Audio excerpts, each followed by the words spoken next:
Bloomberg Tech is live from coast to coast with Caroline Hyde in New York and Ed Ludlow in San Francisco.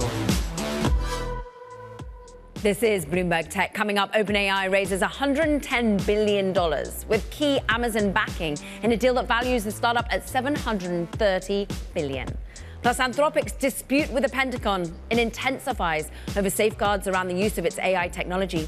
And Block plans to cut close to half of its entire workforce in a move the company describes as a bet on AI. But first, we check in on these markets that have a lot more to digest than just AI on the day. We're off by 0.4%. The Nasdaq, investors trying to navigate what has been a pretty brutal month. Yes, there's anxiety over AI capex spending. Yes, there's worry about where on inflationary pressures are going. The PPI data today showing that maybe the Fed can't cut as much as the market had wanted. But there's also geopolitical risk, Iran, US, front and center. Let's look at what we're doing over the course of the month. Because remember, we are winding up February. And it means we've had the worst month for the Nasdaq 100 and for the S&P 500 since March of last year. We're off by more than 3.8%. Move on and have individual companies in your line of sight today, because the key story is a private and a public market one. I'm looking at what's happening to Amazon. We're up 0.4%. It is going to be supplying $50 billion to OpenAI in terms of its latest funding round. Does that come in compute? Does that come in terms of really focused access to OpenAI's own agents? We're looking at Nvidia off by 1.8%. What does it mean for their GPUs? But they're throwing in $30 billion as well. So too is SoftBank. Let's get more details. Seth Fiegerman is with us, I'm pleased to say. And what's so interesting is this deepening intertwine between OpenAI and Amazon. What do you make of it? Yeah, I mean, it's really telling. I think it's another example for us that it takes all parties now to meet the needs of AI and AI cloud computing. Amazon obviously has been a longtime supporter of OpenAI rival Anthropic, but increasingly OpenAI and Anthropic and Amazon have brokered cloud computing deals as part of this one. In addition to the money that Amazon is committing, OpenAI will be using Amazon's Trainian chips, which is certainly a vote of confidence in Amazon's technology, and they'll be working together on AI models that might be useful for Amazon specifically. So again, Google, Amazon, Microsoft, Nvidia, they're all kind of backing everyone right now to lift up the wider AI market. It's interesting, therefore, that maybe Nvidia is down a little bit on the day, throwing money into OpenAI, but maybe people worry if there's more dependence on Trainium and Amazon chips, maybe less dependence on GPUs. What's so interesting as well is OpenAI says the funding round isn't over. They're also tapping venture capitalists coming forward. Yeah, it's our understanding that there's still billions more to go here, though I think the majority of it is now done and committed. And so that next tranche of it might come from venture firms and from sovereign funds, with our expectation that this will all be wrapped up this quarter. What's been also notable is how maybe some of the PR mood music that have been so all-consumed with OpenAI and its prowess had slightly shifted to the alternatives. Anthropic had been leading a lot of the charge in terms of unveils to the enterprise. How much is OpenAI now able to refocus, to talk up its coding tools, to be able to talk up its penetration into the enterprise? Well, certainly, first off, this is a vote of confidence in OpenAI. I mean, keep in mind that during the months that they've been working on this deal, I think there's been heightened concerns on Wall Street about capex spending, with OpenAI really at the center of a lot of that. An unprofitable startup committing to spend more than $1 trillion on infrastructure, and yet they still are on the cusp of raising the largest funding round in history. Now, to your point, OpenAI has, like Anthropic, been investing heavily in AI coding tools, AI agents, and working to help enterprises figure out how to make the most of its existing AI technology. I think we should just expect them to double down on that in the run-up to what will likely be an IPO. Bloomberg, Seth Fiegerman, we so appreciate the roundup. Thank you. Let's get the markets take. JP Morgan Asset Management Global Market Strategist Stephanie Aliaga is here with us. Stephanie, this is once again shining a light on the extraordinary capital expenditure that is necessary for these frontier labs. It absolutely is. And I think it comes on the heels of this agentic boom that markets are really beginning to take issue with. And the reality is the reason why these agents are so phenomenal is because they think longer. The amount of inference required in these agents is magnitudes larger than the kind of single query just prompting an LLM of the past. So, the economics around AI continue to mount. We heard that from Nvidia this week. I think for the markets, there's just still this lingering anxiety of, okay, yes, we need a lot of infrastructure, but who's going to make money on all of this? And where are the competitive moats actually going to stick in this rollout? And then, of course, course, what does this mean for some of the companies that may be privy to disruption? Well, before we get there, I want to go to Nvidia because it was sort of extraordinary that it's down today and yesterday on the back of such strong fundamental numbers that it posted. How do you interpret that market shake off of it? I mean, part of it is we've all become, tiger parents and we're used to exceptional results. It's not enough. We're now more concerned about, okay, moving forward, we got to see some kind of moderation in these growth rates, given just how remarkable that they've been for so long. I think markets are thinking about that. I think on the other side, there's also this desire to diversify, perhaps exposure to some of these AI names. And that's really where we're seeing caution really emerging in markets. I have to say, our producer made the tiger parent analogy and joke yesterday. I'm loving it. I love it. We all expect more and more and more. But what's interesting is whether or not we're starting to expect more of software. Now, I spoke to the Intuit CEO yesterday after their numbers came out. And Sasan has been talking about the disappointment he's had in the sell-off of his stock, the worries that they've had about really their growth rates not supporting some of the decimation in the market capitalization of this business. And they feel that people are adopting Intuit and they are striking these partnerships with Anthropic and OpenAI. And they're like, the software concerns, and there we have him saying it's very hard to disprove a negative. Yeah. How are you thinking about the market worrying about software and its ability to weather this AI disruption? Yeah, I think it's rational to price in a greater degree of uncertainty around the sustainability of earnings growth. But I think markets may be getting a little ahead of themselves. And there is almost some misunderstanding, I think, around how transformative, how disruptive these tools are. Isn't the market meant to get ahead of itself, though? That's true. That's true. And it makes sense to sell first and ask questions later. But now it's time for a more nuanced discussion around what these tools are going to do, because these plugins themselves don't disrupt businesses. It's about what you use those plugins to do. Who is leaning into AI to provide AI-empowered services to bolster competitive moats, to do more? And the other thing, crossing headlines today is around labor disruption. And I'll say, companies that are thinking about how they use AI to substitute their workers, they're missing the forest of the trees here. The real transformative impact from AI is what you can do to do more, to do faster, to build better, to do things that you wouldn't have done before, and ultimately outrun your competition in doing so. We are going to be discussing Block at length in a moment, but I'm assuming that's exactly where you're pointing, the fact that Jack Dorsey has admitted he overhired, and in some ways has been rectifying and rebalancing Block from a personnel perspective. But he is saying, I am late, and we are going all in on AI, and other companies are going to follow. Are there other companies to follow who are bloated, who do need to rectify and are going to use AI as a good excuse? I think the reality is AI is going to create a lot of transformation in work. And that transformation could at times look like layoffs in some areas. But I think over the medium term, we're going to see all sorts of job creation too. Really? Like what? Because we all keep talking about prompt engineering. Well, that's sort of a thing of the past. It is a thing of the past. Well, one of the things is, look, these agents can create a whole bunch of work. They can automate processes, but the amount of work that they can reliably automate relative to what a human worker does in a services-oriented economy is still a fraction. I should add, and all of these our listeners should know, hallucination rates for the current frontier models still range between 26% and 80%.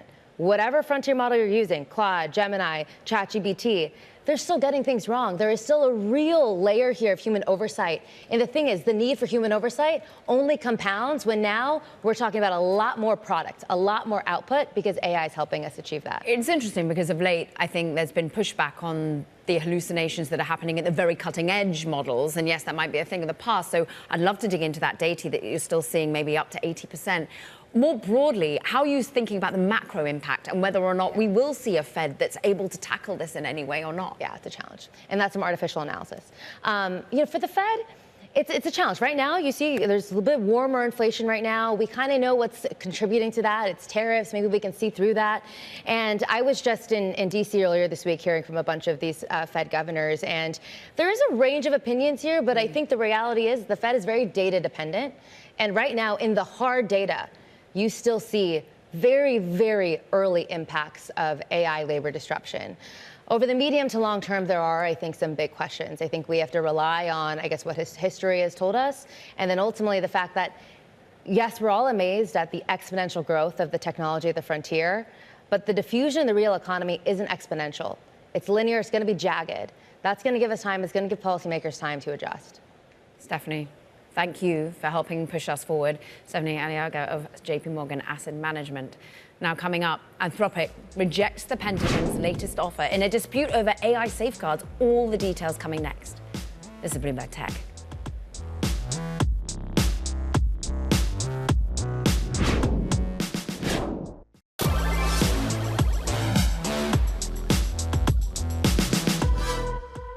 I offered more talks. If so long as they're in good faith, we're always open to talks, and we set a deadline, and we met the deadline. And up until that deadline, I'm open to more talks, and I told them so.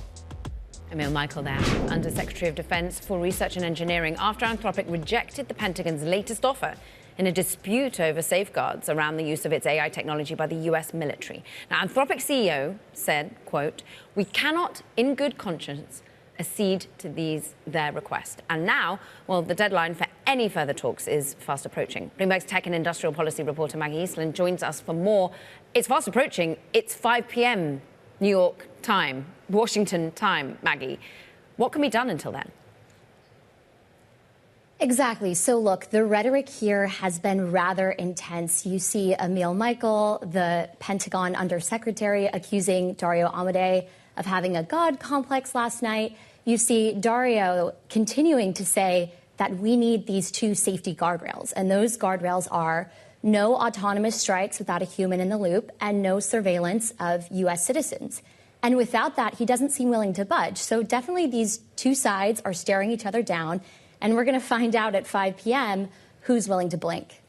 We're also seeing coalitions of workers who are employees at Amazon, at Google, at Microsoft, at OpenAI, also asking their companies to join Anthropic in refusing to comply with the Defense Department demands. Maggie, what is the argument coming, not only from Emil Michael saying he's got a God complex and actually calling him a liar, but what are the legal protections already in place?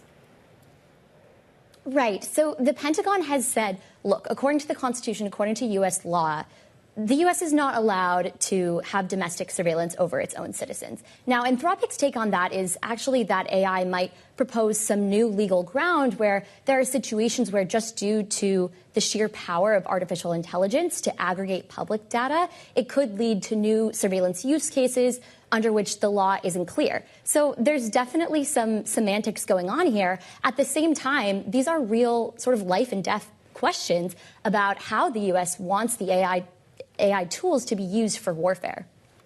Maggie Eastland, your reporting throughout has been stellar. Thank you very much for joining us on it. Look, let's continue the conversation. Sarah Krebs is with us, Director of the Tech Policy Institute over at Cornell University. And you're at the intersection of how national security, geopolitics, and tech policy intertwine. This is Anthropic having to lead the charge here in many ways. They're the only one who've got this sort of relationship with the Pentagon thus far. What do you make of Dario's pushback? Yeah, and I think we should take a step back and acknowledge why they're at the tip, no pun intended, the tip of the spear here with the Pentagon, which is that a year or so ago, they seemed to go in the direction of focusing on enterprise. And what that, more than a year ago, because their first contract with Palantir was in 2024. And so that's the market they're going for. And so they were part of, $200 million contracts with Palantir and the Pentagon, in part of that enterprise kind of business that they're focusing on. And so as part of that enters them into this arrangement that I think has then led to where we are now, which is this standoff in terms of how they balance their kind of ethical constitution with the need to be doing enterprise work that will bring in the revenue. There is a lot at stake. Because it's not only just a $200 million contract of work that Anthropic has, but there's almost a threat coming from the Pentagon that if you don't abide by our rules, we're going to say that you're a supply chain issue, and lots of other military-related companies are not going to be able to use your models in the future. How much of a problem would that be for Anthropic? How much are you surprised by the Pentagon's focus there? Well, I think there are definitely two sides of this story. So what is what I think makes this generative AI so different from bombs and bullets and nuclear weapons is that nuclear weapons, a missile silo only has one purpose, and it was built by defense contractors. The cutting edge AI is coming out of the civilian world, and it's a classic dual use technology problem, which is it's starting in a civilian space and now it's getting appropriated and used by, by the Pentagon. And so it's a civilian technology that now has this critical national security, value. And so that's where this tension is, that both sides are correct, but the Pentagon does have a lot of leverage because it's the federal government. It's the federal government, and we've been hearing from the federal government. I just want to hear a little bit more from Undersecretary Michael as what he told Bloomberg earlier today. Just take a listen. We've been negotiating in good faith on the Department of War side for about 3 months, and we're working pretty diligently. And we sent over a proposal that we thought made a lot of concessions to the language that Anthropic wanted. And then, without any notice, they published an article where we thought we were getting close, saying that they were breaking off talks well before the deadline, which is generally not good partner-oriented practice, if you will. And look, Anthropic in return has said that while the Pentagon's latest proposal fell short, the company continues to negotiate with defense officials and remains committed to working with the military, Sarah. So when you think more broadly, and this is an echo of what happened with Google years ago, how do you think tech policy can be written by the Pentagon, by the government, to fit current purposes? It is surprising that we're seeing this repeat of 2018, where Google and the CEO seem to have been blindsided by the employees' reluctance to work with the Pentagon. And here we are 8 years later, and it seems like a repeat of this that could have been avoided. But I think if we put ourselves in the position of how quickly AI has been moving in the last couple of years, you can see how this just becomes kind of a somehow new territory, even though it feels like we've been here before. And so I think what was happening the last year or two, AI was moving so quickly. The Pentagon is moving quickly, trying to do things differently.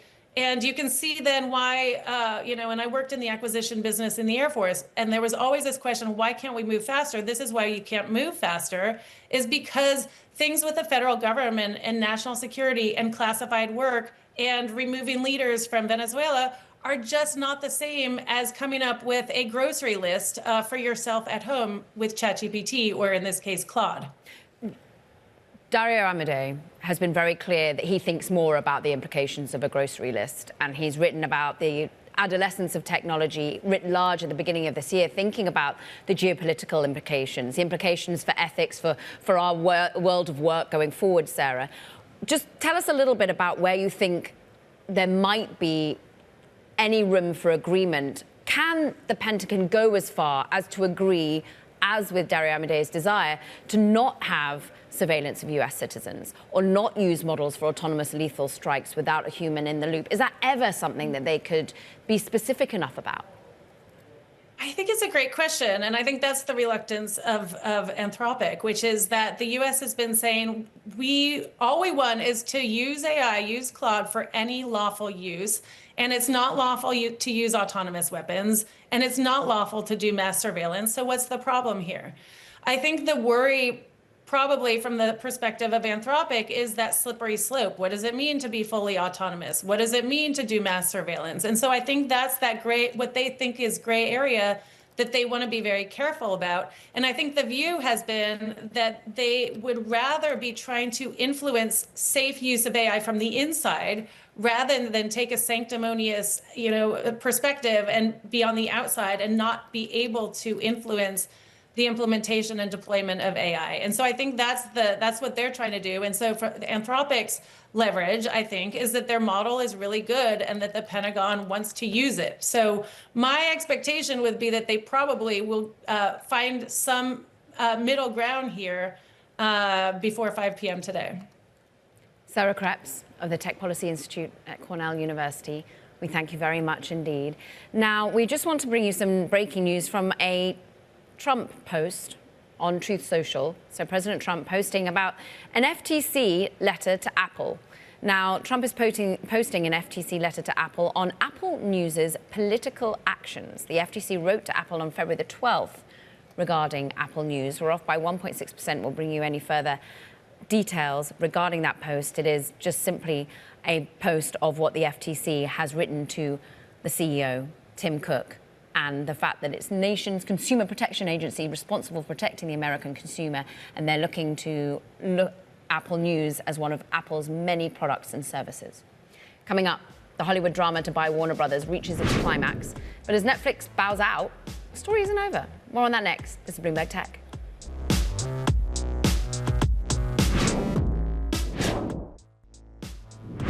Netflix, it's dropped its bid for Warner Brothers Discovery, clearing the way for Paramount Skydance to clinch its deal for the home of Bugs Bunny and Superman. Now, in a statement, Netflix's co-CEO said the price to match Paramount had gotten too high, and investors rewarding that move. Just check out the shares. And let's get the details with Bloomberg's Lucas Shaw, who leads our entertainment coverage. Did it come as a surprise? The speed with which Netflix pulled out came as a surprise. You know, there'd been a growing suspicion over the last week that this was tilting, right? Warner Brothers had selected the Netflix bid in December. Over the last couple of months, Paramount had waged this campaign to change it. For most of that time, it still seemed like Netflix was the clear front runner. But over the last week, Paramount made a bid that Warner Brothers thought was better, and people started to get the feeling that that Netflix was having second thoughts. But I think the speed with which it all came together on Thursday was a real surprise. And it came straight after the meeting at the White House with Ted Sarandos. Can we interpret anything from a political perspective? Look, I think the political pressure that Paramount brought to bear definitely had an influence. It made a lot of Warner Brothers shareholders believe that the Netflix deal was going to take a long time and be more complicated and maybe be more interested in the Paramount deal. But I wouldn't read too much into the meeting just yesterday. I don't think it's like Ted Sarandos walked into the White House, came away saying, oh, we can't do it, and then pulled out. I think Netflix had been sort of building to this point for a little while. And now all eyes on the Ellisons and what's next. Lucas Shaw, thank you so much for jumping on that news. Meanwhile, coming up, Jack Dorsey announces huge job cuts over at Block as the fintech makes a big bet on AI. But is AI really the only catalyst for these job cuts at Block? More on that next. This is Bloomberg Tech.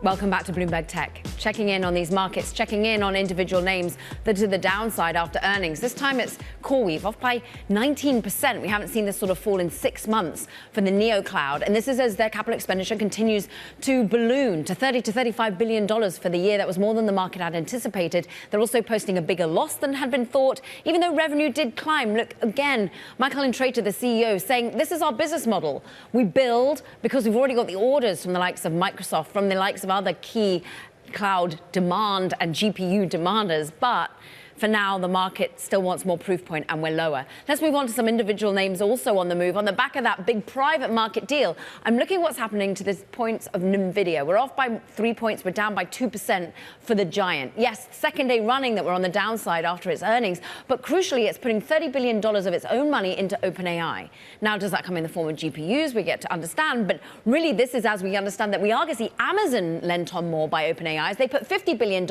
into this $110 billion funding round for OpenAI. Does that mean that we're dependent less on Nvidia, more on Amazon's own chips in cloud? Certainly Microsoft to the downside as people start to interpret that relationship between OpenAI and Microsoft is continuing to untangle. We can talk more about CapEx and the likes with Bloomberg Equities reporter Ryan Vestelica, who you've been singling out ultimately how cheap Nvidia has become.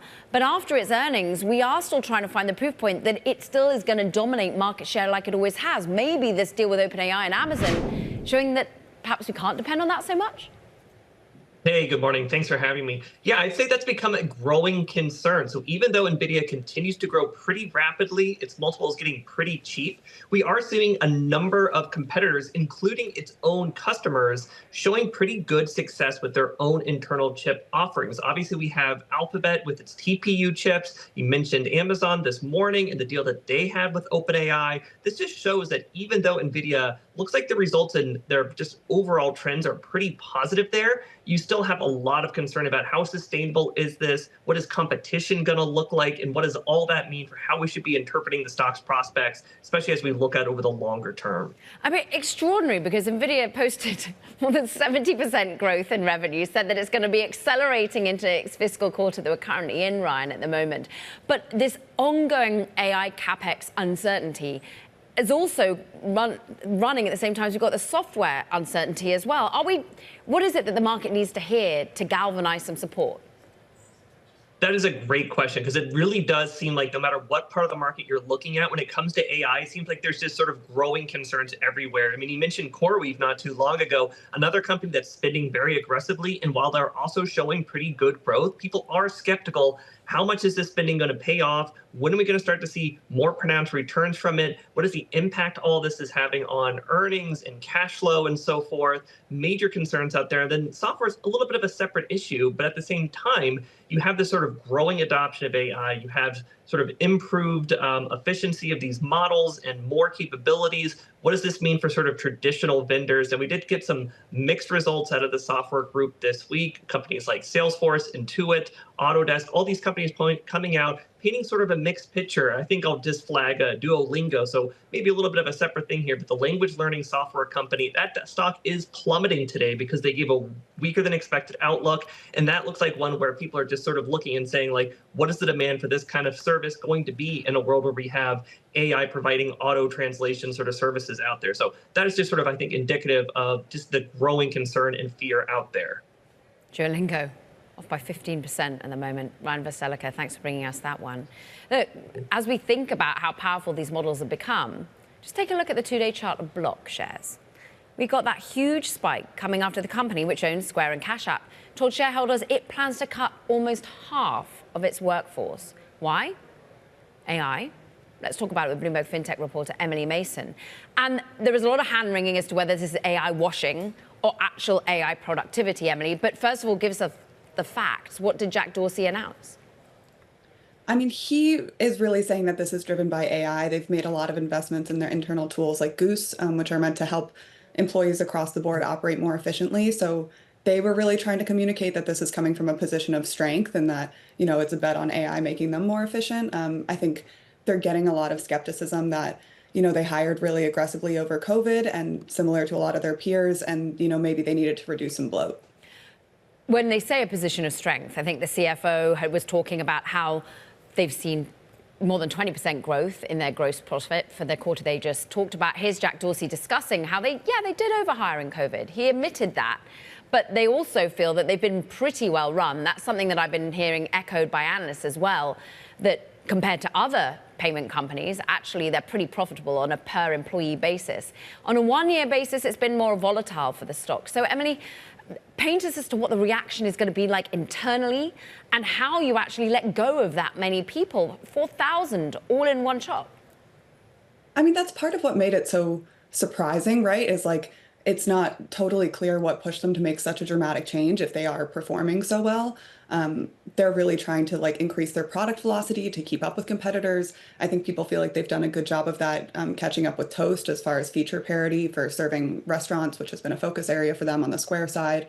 So I think that's kind of where they are, and they're hoping to just continue on that trajectory. They've made a lot of restructuring changes to kind of operate more efficiently. They've gotten rid of a lot of middle management people. And I think part of a question I have is like, is this the culmination of that? Like, are they now happy with their organizational structure, and are they going to be able to just execute without restructuring anymore? And that was the argument. Don't have wave after wave. Just do it once and do it efficiently, shall we say. But still, this is a human story. Emily Mason, thanks for bringing it to us from Block. And therefore, let's get you the wider human picture here as it intertwines with AI. JP Gounder's with us. He's Vice President and Principal Analyst at Future of Work team at the research firm Forrester. You've been writing a lot about the potential for AI washing, for companies to blame AI and technology for job cuts. But what do you interpret Block as? I think it's a story in part potentially of AI washing. AI washing is incredibly pervasive right now. After all, if you lay people off and you say, well, we've just become so much more productive because of AI, it makes you sound innovative, it makes you sound in control. But the truth of the matter is that Block does, as you've pointed out, have some other problems. They're down 75% from their record high, all-time high of stock. But they also did overhire during COVID, and that can't be overlooked. I will say this, in the tech sector, when you have a software developer-centric kind of organization, there is more potential for using AI to fill in for productivity because coding is moving in the direction of becoming very much generated by AI. What caught my attention when I first read the post yesterday from Jack Dorsey was he was saying, I'm late, I'm not early, others are going to copy me now. Do you think there's going to be a copycat effect here, particularly from software, from tech companies that are at the cutting edge of using the latest, greatest frontier models? Probably. I mean, there have been quite a few tech layoffs, including of developers from some of the biggest firms in the world. We've seen Amazon lay off 30,000 employees over the last few months, and it will be happening everywhere. But again, all of these companies were in a war for talent during COVID, and they were kind of hiring everyone they could get their hands on who had talent. Now, these newer tools that allow software developers to generate code at a much faster pace, well, it does change the economics a bit. But there's still a war for talent, just a different kind of war for talent. And so I'm interested as to who, therefore, these companies are fighting to hire and who gets let go in this scenario. Right. Well, look, I think what we saw that was different during COVID is even relatively junior developers were being snapped up, people straight out of college. And right now, we know that junior talent is suffering in the job market. Very qualified people find it hard to get on that first rung of the career ladder. Who they're fighting over are really the leading edge AI experts and people with a lot of hardcore AI experience who are really adept at using these tools in a variety of ways and who have proven that they could drive some business value because we know that ROI remains relatively elusive with AI writ large. At the end of the day, scapegoating or not, job cuts are still occurring. JP, push us forward as to what the future of work in your mind's eye actually does look like.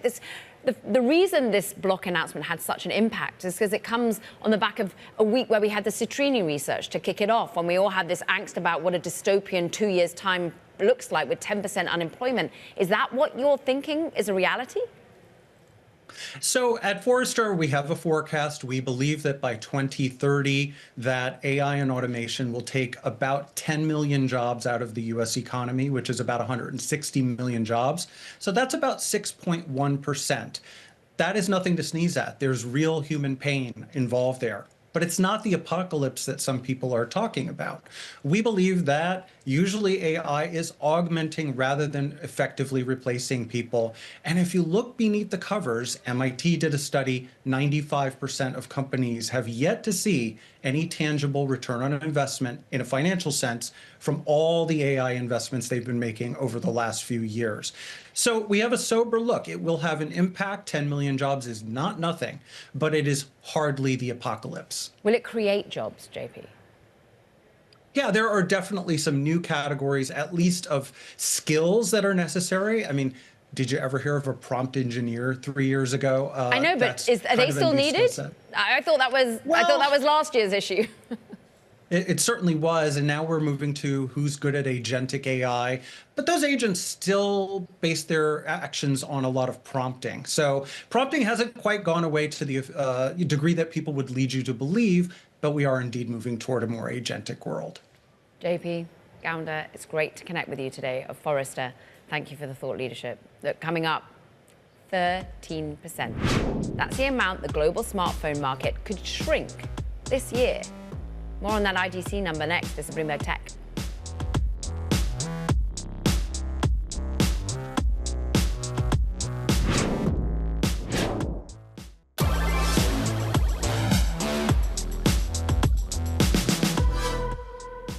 A new report from IDC says the global memory crunch will lead to a historic contraction in the smartphone market. Nabila Popal, Senior Research Director at IDC, joins us to discuss this next. You call it a crisis like no other. What's driving it? Purely the fact that we all need memory for data centers? Absolutely. I mean, and it is like no other because we've been through the pandemic, we've been through a really volatile year just now, like with the tariffs, and we still didn't see a drop like this, right? So this is completely different situation, and essentially there is just not enough memory for the players that need it, and given that how many different products we need memory in, right? So that's what's essentially creating the crunch. But more importantly, it's not just about the drop now and then the market will recover. It's about what makes this really different and much more dire for the industry. It's how this is going to create a permanent change, a structural reset of the entire industry, both in terms of TAM. So just this year, we're looking at about 160 million units wiped off the market. But even when it starts to recover, which as of our assumptions, the situation would stabilize somewhat mid-27 and we're starting to go in positive growth territory. But you're still looking at, close to 160 million off the TAM. So throughout our forecast, we're not expecting the TAM to get back to prior, 2025 levels. Right. But within that, again. Can I jump in on that, TAM? Why will it be so long-term diminished?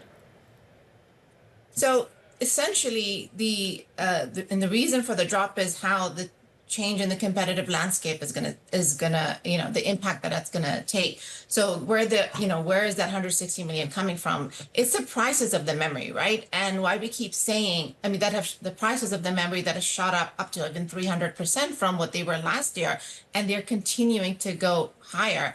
Memory that used to contribute to about 20% of a smartphone BOM cost is now anywhere, tripling that. So imagine a smartphone that is at below $100. If the memory cost used to be $15, $20, and if that's tripled, it's essentially making below $100, $150 smartphones uneconomical to make anymore. So those OEMs, and there are a lot of, Android OEMs operating in that space, with majority of their portfolio, some with 90% of the portfolio below that. Those are the ones that are at extreme risk. Not to say that anyone is immune. Even the larger players like Apple and Samsung are going to face higher memory prices, but at least they are able to secure the supply. And when they get the supply, or at least majority of it, they can afford those higher prices, right? Because their devices have larger margins. It's really those lower end Android players that are already operating on razor thin margins that simply not going to be able to make those phones, those below $150 phones. So it feels, Nabila, like it's the emerging markets that are going to be hit the most in terms of end demand, in terms of lower cost phones. Can we not innovate our way out of this? I would, and I think I said that earlier to someone, that we are, this is going to be a time of survival of the fittest, where of course, the larger players are going to be able to secure their supply and leverage their margins to be able to absorb some of the costs. But we always see, right, at times of crisis is when the biggest innovations come out, right? So, we're curious to see, and we're already hearing of some of the lower OEMs either resorting to use devices to get the RAM from that, and memory from older phones.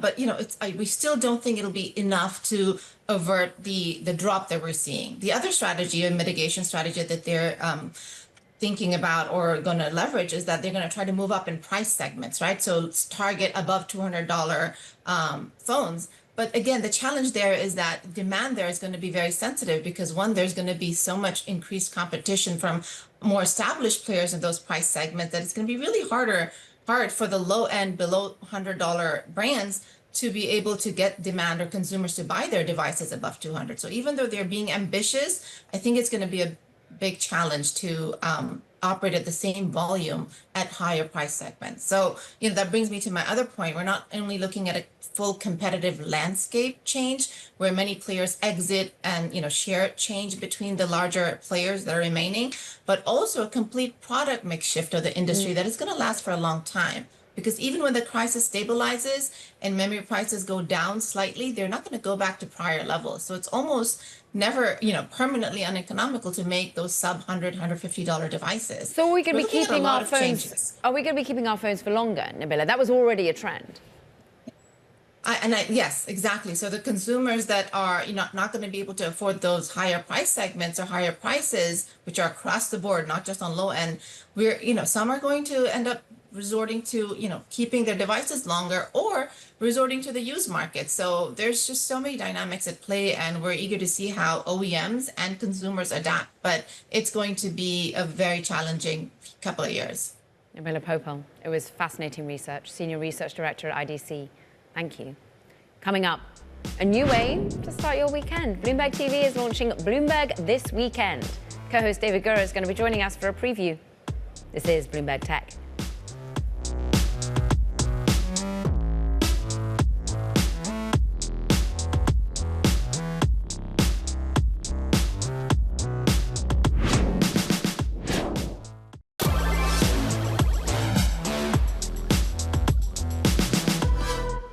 NASA shaking up its Artemis mission to the moon. The space agency decided to cancel a multi-billion-dollar Boeing upgrade to the Centerpiece Space Launch System rocket and is slotting in a test fighter flight closer to Earth as the program remains beset by delays and coast overruns. Now, even with this latest turn of events, NASA insists the 2028 deadline for a lunar touchdown remains unchanged. Meanwhile, there is something changing at Bloomberg TV, unveiling a brand new show to start your weekend, Bloomberg This Weekend. Joining us is the program's co-host, David Gura, one of three, and a whole team behind it. David, I have a feeling you might be talking some tech stuff this weekend. Indeed, we will. So there'll be plenty of tech stuff. Certainly watching what's been happening with the Pentagon and Anthropic, and also the private credit story continues to be roiling as well. So I think it highlights why we're doing this program. That is, it doesn't seem like everything is contained in a Monday through Friday week anymore. It seems like it starts to build even more at the tail end of Friday going into the weekend. So between that, what's happening in tech, private credit, and then, of course, what's happening in geopolitics, I think it has the makings for a very busy launch weekend for us. I blame crypto. Yes, but fair enough. they started their throughout the weekend vibes. But what we like to do on a weekend is maybe digest in a different way. Yeah. It's kind of a sit-back approach rather than a lean in. Is that kind of the style of the program? That is definitely the plan. And, of course, if something major happens, we will change course and accommodate that and cover the live news very capably with all of our colleagues around the world. But having done this once before, hosted a weekend show, I know that the importance of it centers largely on being able to exhale at the end of the week. Think about what's happened on Saturday, maybe have some longer conversations about themes that have developed over the course of the week, and then on Sunday kind of position everyone for the week ahead, set the table for that. So it'll be 3 hours, a significant amount of time, but we're on TV, radio, and streaming as well, so folks can kind of listen to the show as they move about their day. They don't have to be stationary in front of the television or the radio to do it. I mean, I really feel like the themes that have engulfed this week, in many ways, are the themes that continue from our tech audience perspective day in, day out.